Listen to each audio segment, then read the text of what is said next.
You wanted the best. You've got the best podcast. The hottest podcast in the world. The Chris Voss Show, the preeminent podcast with guests so smart you may experience serious brain bleed. The CEOs, authors, thought leaders, visionaries, and motivators. Get ready. Strap yourself in. Keep your hands, arms, and legs inside the vehicle at all times, because you're about to go on a monster education roller coaster with your brain. Now, here's your host, Chris Voss. Hi, folks. It's Voss here from thechrisvossshow.com. Welcome to the big show, my family and friends. We certainly appreciate you guys coming on and being here and part of the show. As always, the Chris Voss Show is the family that loves you but doesn't judge you, at least not as harshly as some of your family members. That's why we make the best family, is because we're kind of non-judgy that way, eh? We love everybody and anyone, as long as they're not purveyors of hate and destruction and evil. We love you. So don't be that guy. That one in the back. The dude in the back there, we may have to have security escort out, but the rest of you are certainly welcome to stay. Anyway, guys, we have an amazing guest as always on the show, so we appreciate you guys coming in, tuning in, and supporting our guests. What we do need you to do, we ask a very simple sort of buy-in for our multi-level marketing cult that we've created here at the Chris Voss Show. We just need to refer your family, shows, and relatives to goodreads.com/Chris Voss, LinkedIn.com/Chris Voss, the big LinkedIn newsletter, the 130,000 LinkedIn group, Chris Voss 1 on the Tickety-Talkety, and ChrisVossFacebook.com. That's all. I mean, wasn't that painless? That was like easy, right? Yeah, sure. Just do it. Do it now. Anyway, guys, we have an amazing young lady on the show. We're going to be talking about her work and everything that she's done. Catherine Friedman joins us on the show. She's a real estate and travel entrepreneur, and she's built companies, and she's going to tell us about her journey, what she's gone through, and some of the wonderful things she does. Catherine, or short for Cat, worked for Marriott Hotels for nearly 10 years and left in 2019 to become a realtor in New York City, along with starting a travel business.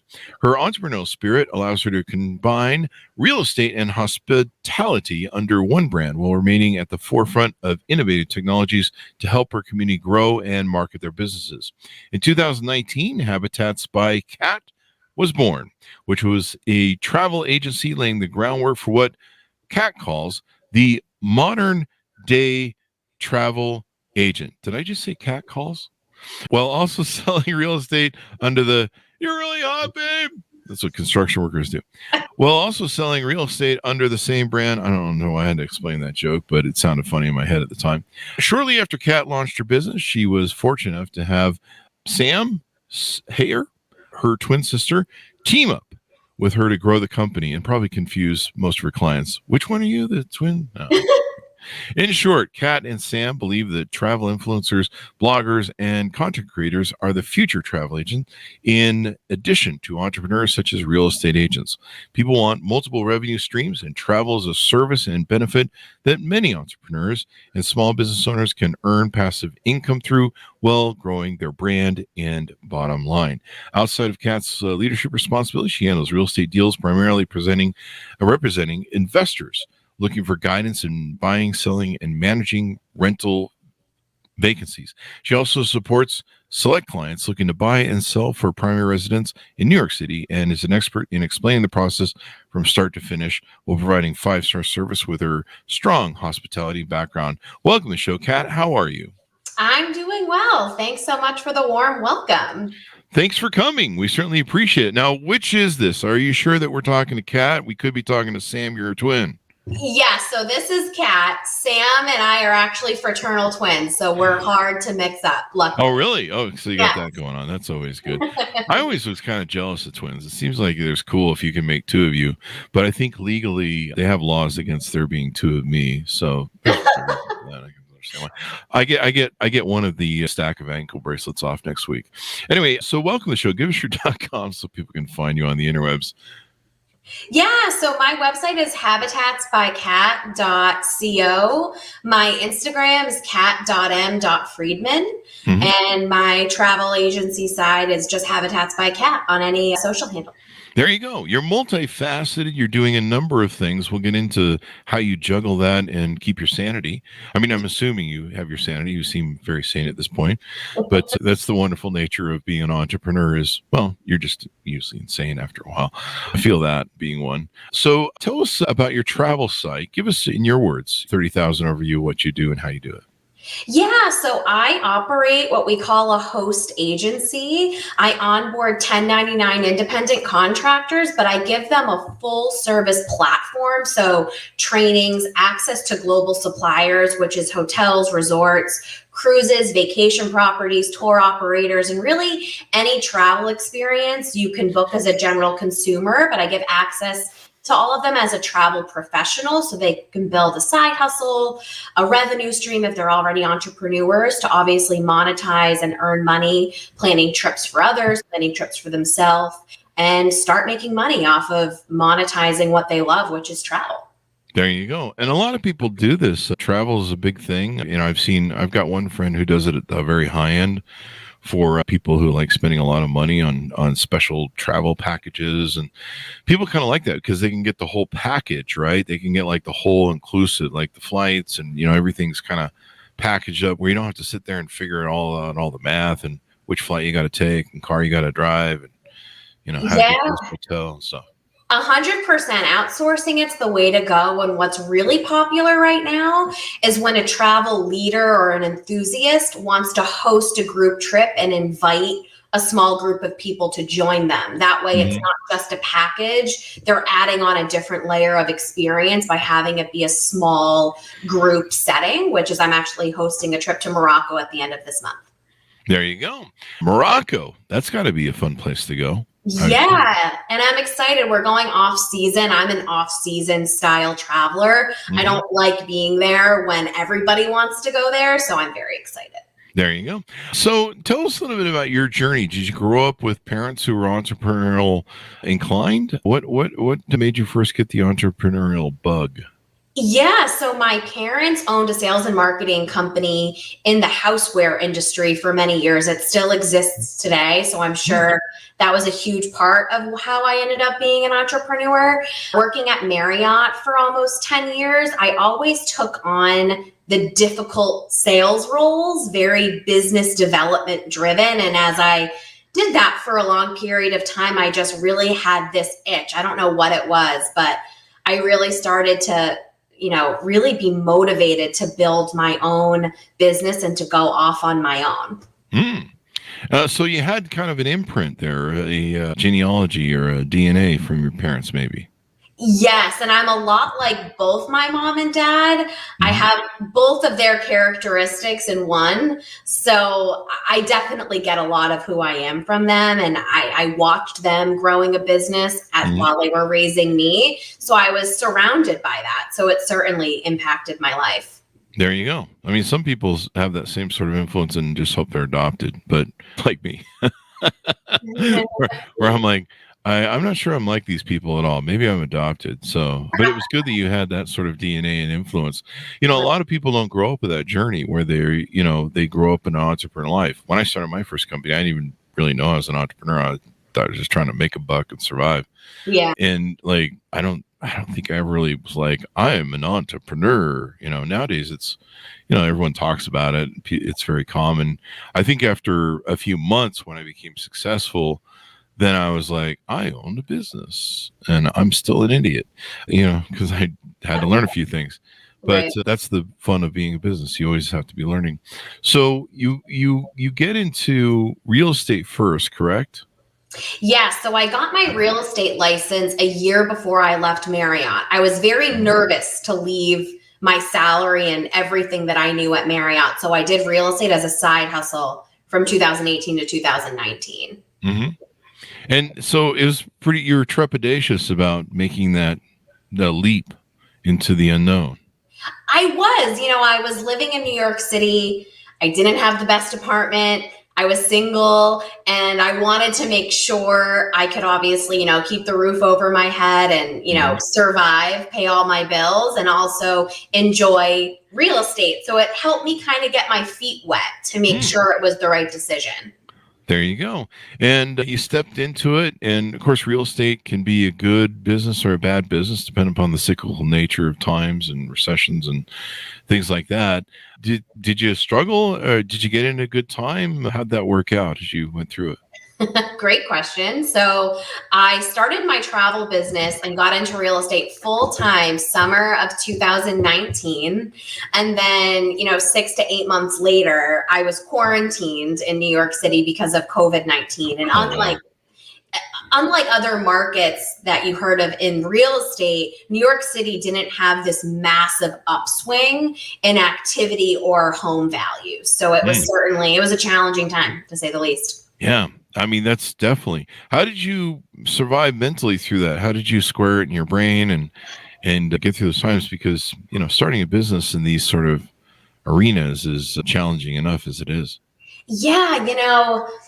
My first 8 months in as a business owner, I did luckily really well. So I was able to have a little nest egg in terms of savings coming into 2020. But then as the year just got worse and worse with the quarantines and just the pandemic just being absolutely a nightmare for the world, let alone New York City, I really just stayed focused on building relationships, meeting new people in my business, and trying to find partnerships and exposing myself to new things in a virtual landscape. That's really what I tried to stay focused on. So would you say that COVID kind of forced you to move to online more than ever? Yes. And it also forced me to learn about leisure travel sales. It also forced me to really rethink my real estate business and what brokerage I was going to be with, because just everything changed, and a lot of what I was doing was very much in person, where you're right. I had to really shift my activities to be totally online. Yeah. It made a difference for a lot of companies. I mean, there was so many restaurants, it really affected restaurants and small businesses that were, local traffic, walk-in traffic, people coming into the shop or store or restaurant, suddenly that was gone. And they had to have a way to get online, communicate with their people. They never built a list of customers they could reach out to and say, hey, we're still open during these hours. Hey, you get delivery, or you can call us. It really caught a lot of people basically with their pants down. And so, there's a giant scramble to get online. Now, as you're doing your real estate journey, where in these years did you start the travel business?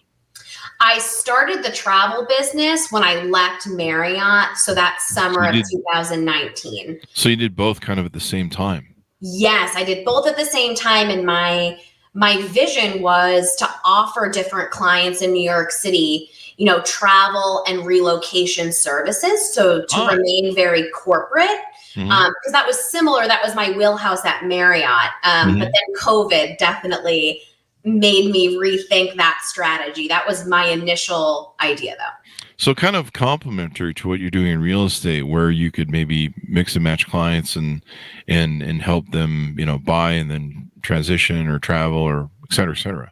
Yeah. And, a lot of real estate agents are now tapping into this concierge style service. Agents have a lot of competition. So a lot of brokers are trying to help agents scale their business in new ways. And I saw that happening a couple of years ago. So that's what I was tapping into, that I still help other entrepreneurs tap into today.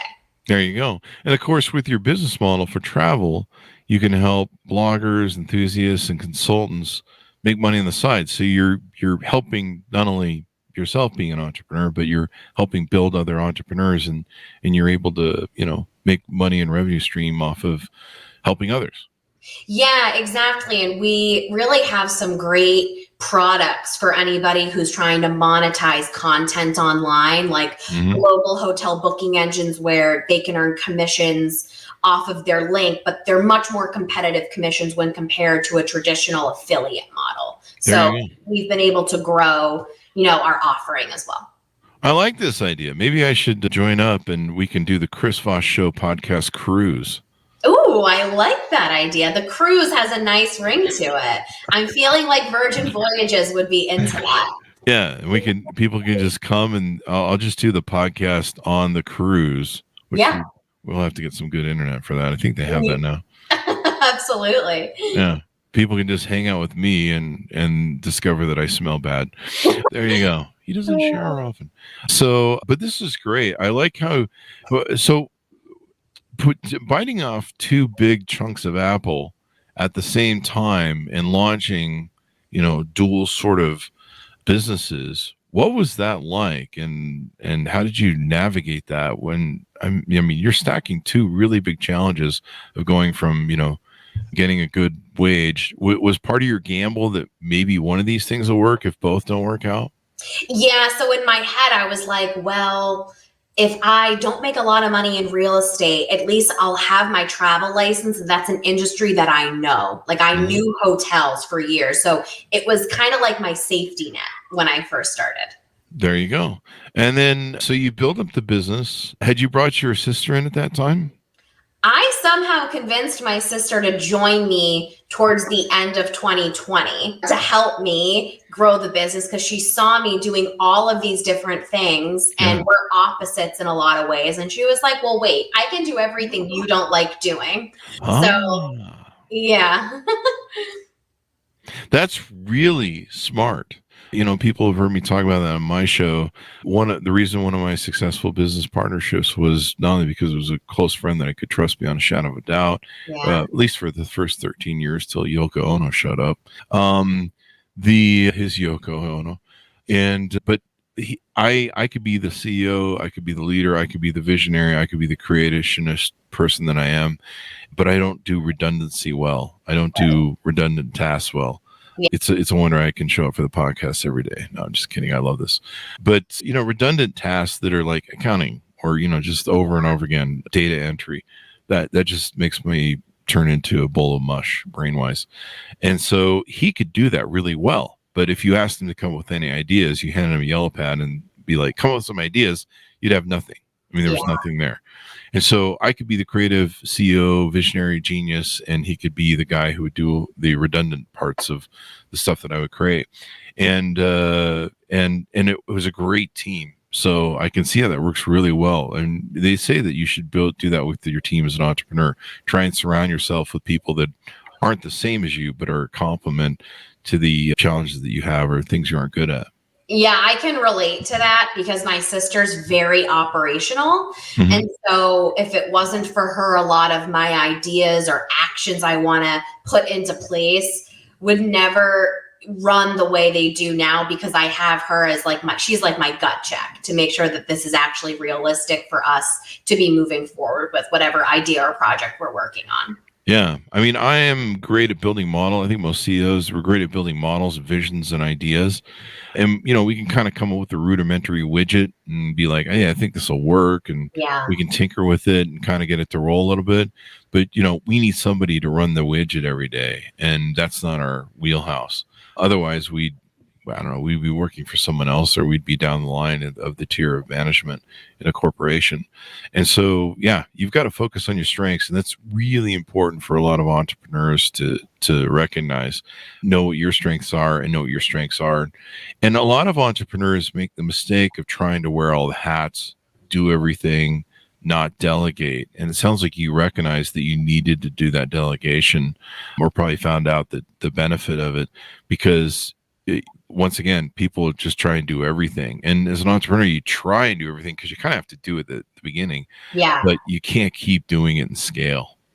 100%. And I really learned that in 2020, navigating these two businesses that were basically locked down in Manhattan in 2020 was like a master's degree in itself. I learned so much during that time, even though it was so challenging.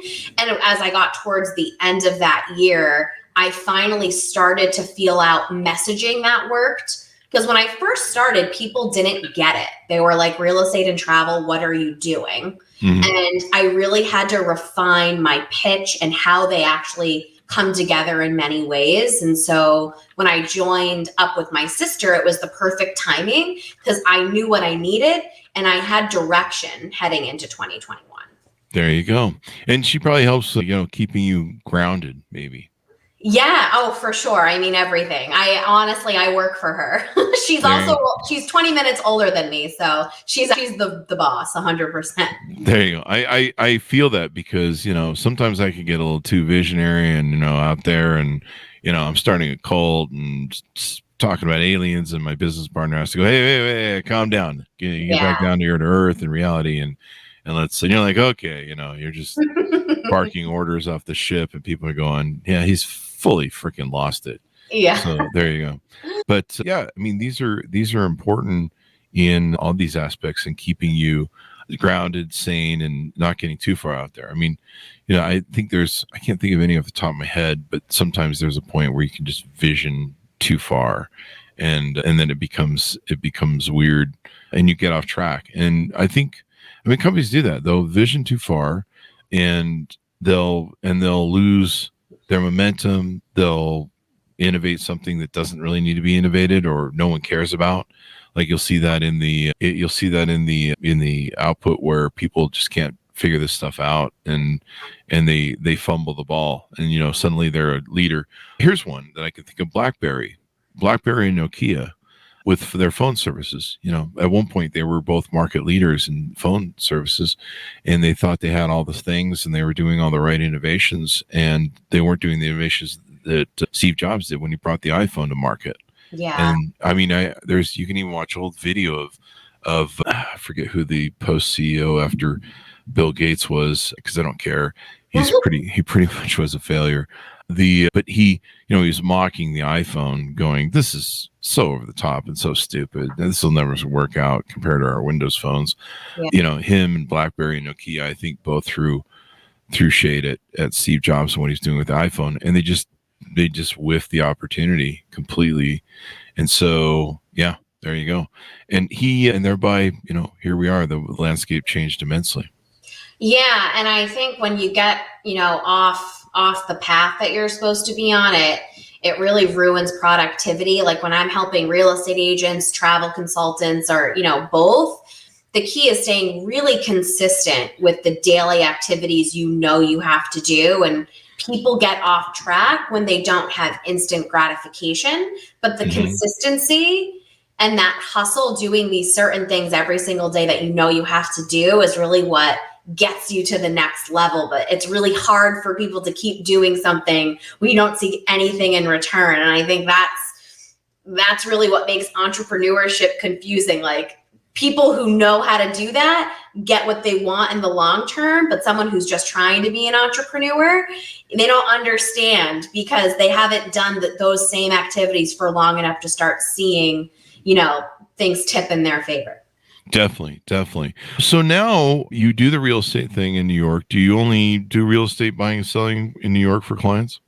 I do. So I'm only licensed in New York City. However, I'm involved with eXp Realty, which is a global brokerage. So I have referral partners across the country, even globally, where I can help, for example, investors looking for an Airbnb style investment. I love helping investors purchase short-term rental properties, given my travel experience. So that access really has also helped me grow my real estate business. There you go. So people out there that might be hearing the podcast that are like, hey, I think I'd like to go into travel and maybe work with you in your services to, help people, get into the business and or I guess resell some of your packages. How do they onboard with you? How do they get involved with you? And what are some of the ways you help facilitate stuff for them? Yeah. So if you go to our website, habitatsbycat.co, you can schedule a consultation directly with me. We also have a virtual consultation playlist on our YouTube channel, which is great. I do all of the videos and you can really get the lay of the land with what we offer. In terms of onboarding, when you sign up, you immediately get routed to our onboarding modules. So it's all video based and you get everything that you need to really get started and start selling travel and understanding our platform and what trainings are available. There you go. That's important so that you can do that as well. And so people on board, they get the deal, they can rock and roll and off they go. This sounds pretty wild, man. And so do you find it's pretty turnkey for people? It doesn't require too much education because you guys are kind of helping them cut that corner? Yeah, so we've come a long way. If you were asking me this in 2020, 2021, I would say not so turnkey. Yeah. As of probably a year ago, yes, we have everything automated and we have a very central platform. So everything is at your fingertips. It's divided into different travel styles so that you can tap into exactly what you need, and all of the instructions are very clear. Outside of that, I'm available for office hours on a weekly basis. We host monthly masterminds that I also host for travelpreneurs. And then we do have a networking hub where people ask questions. We monitor it on a daily basis, and we're dropping resources in there, on a weekly basis. So there's a lot of support outside of just the platform. Awesome sauce. I love this. You're giving back technically and helping communities and stuff. Now on the YouTube channel and your Instagram channel, are you talking about these things, educating people and basically doing the freemium model where you're sharing the information and then getting people to engage? Yeah, so on our Instagram, you'll see me doing a lot of selfie videos explaining what we're offering, any new trips, any new products that we're providing our members. If you check out our link in bio on YouTube or Instagram, you can actually check out our global hotel booking engine. You can even book a hotel stay yourself. But that link is an example of, we would provide you your own unique link, and you could then provide that to your network and earn commissions just from people booking through your link. And the discounts are amazing. You can see them for yourself. Now, if people onboard with you, can they just, I mean, I don't know if affiliate's the right word, but can they just use your links and just start marketing them and pushing them out? Yeah, absolutely. If that's why we really are creating or looking to create the modern day travel agent, truly is somebody who's promoting travel on Instagram, on TikTok. They don't necessarily want to plan out your whole itinerary to check out Disney, right? But they are promoting travel and they deserve the perks, which is earning commissions, getting travel perks for their own personal trips. And a lot of bloggers are disconnected with that side of the industry. So we're trying to bring that together. There you go. And once again, folks, we're bringing the cruise to Aruba, the Chris Voss Show podcast cruise. No, I'm just kidding. People are like, I don't want to spend time with Chris Voss. He smells. I'll plan that trip. No problem. There you go. So can people in working with you, if they can figure out how to put together trips and stuff, can they bring that into the environment and utilize that if they're good at it? Yeah, so a lot of our consultants kind of piece together their own packages or their own trips based on what their client wants. Like, we give them access to Viator for global tours. Then you can book a Marriott hotel. You can package whatever you want into the trip. It's just based on what they're looking for. There you go. So you can get involved in all of that. I have a best friend that does this, as I mentioned before, and she travels. One of the benefits is kind of the same as when we have authors on the shows. Yeah. I'll have some authors tell me, they'll be like, yeah, I wrote this book in Europe so that I could get the publisher to pay for the trip to Europe so I could do research. There you go. And I'm like, damn, why am I writing nonfiction? I should be writing fiction and be like, I think my character's got to go to Hong Kong this week and spend like a year there. So I may have to go research that for a few months. So let's get that paid for. Which is another reason we're having the Chris Voss Show cruise in Catalina. No, I'm just kidding. Right. It's a great callback joke. But my friend who's in the travel business, if she puts together a package, she goes and researches it. Make sure that the airline's right and the hotel's good and stuff. So it's kind of like a dual benefit there. Like. Yeah. And I mean, if you start driving revenue to, let's say, a hotel chain, to a booking channel, to a cruise line, you're going to be rewarded for that. They're going to want to offer you a free night. They're going to want to work with you more. They're going to give you perks and different promotions that won't be available to just anybody. So I think even tracking, what kind of travel you're promoting is just so important, because if you don't even have what you've accomplished, what you're promoting out there in terms of, room nights, reservations, then you can't really grow from it. There you go. Hey guys, I'm putting my notice to quit. I'm going to go be doing travel because I don't get out with this job. Anyway. Love it. So give people your final thoughts as we go out. Tell them how they can onboard your pitch, ways they can handshake with you to find out more, et cetera, et cetera. Yeah, I think if you just go to our Instagram page, Habitats by Cat, K-A-T is cat, not C, or go to our website, habitatsbycat.co. Schedule a consultation with me. We'll hop on a quick 15, 20-minute call. I'll help you understand exactly what we provide. And onboarding is really seamless. This shouldn't be an overwhelming onboarding process. It's not a massive investment. It's a really great way to just add a revenue stream, start a side hustle, and just start earning extra money, but also really enjoy doing it. We have a lot of people that join that help friends and family travel, and they don't even know that they can be earning money doing that. So it's just a great community to join. If you're a new entrepreneur, if you've never sold travel before, we don't have any requirements like that. No sales goals. It's really open. There you go. And the beautiful part is you've already done you've done the lesson learning, the fails, the mistakes. You've learned that over the years and been able to put stuff into where it can be really what we like to call a turnkey business, I think.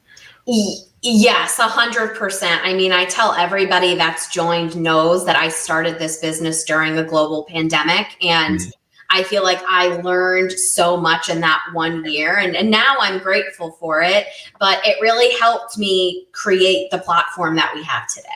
There you go. And this is important because, I mean, you can go into business, people, and it takes you 2 or 3 years to work out the kinks and the noises and the bangs and stuff, and sometimes, you don't succeed and you fail. I mean, that's what happens in 99% of businesses over the years is they fail. So the beautiful part about having a turnkey sort of thing that what Kat's doing for you entrepreneurs out there, wannabe entrepreneurs, is you're getting a turnkey business where you can step into it. It has a successful business model. You're not having to recreate all that stuff. You're not having to make all the mistakes. It's just so much seamless. And I believe business models like this and studies and data show, franchising, et cetera, that these models work better successfully for people because they don't have to go through that gauntlet. Yeah, and we have a couple team leaders, we call them, but they're people that have joined and they're now seeing success and they're having so much fun doing it, where they're now recruiting and building out their own teams under our umbrella. We let them customize all of their marketing content. So we don't put our branding on our members' branding. So they're really building out their own community within the platform that we've created. So exactly to your point. That is awesome. That is awesome sauce. Well, thank you, Kat, for coming on the show. We really appreciate you. Give us your .coms as we go out. Great. Habitatsbycat.co. There you go. Thanks so much for tuning in. Go to goodreads.com/Chris Voss, LinkedIn.com/Chris Voss, YouTube.com/Chris Voss, the Chris Voss one on TikTokity, the LinkedIn newsletter, and the 130,000 LinkedIn group as well. Thanks for tuning in. Be good to each other. Stay safe. And we'll see you guys next time. Thank you.